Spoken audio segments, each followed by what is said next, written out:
Hello everyone, welcome back to another video. Today I will show you how to force stop application on Android. So you have to open the settings and scroll down to find app management.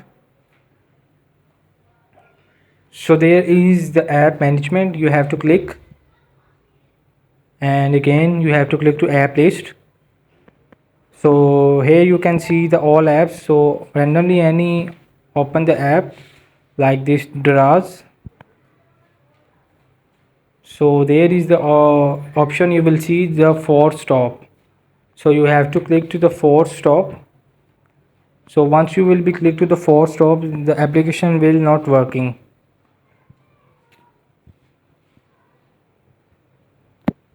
So now this app is force stopped.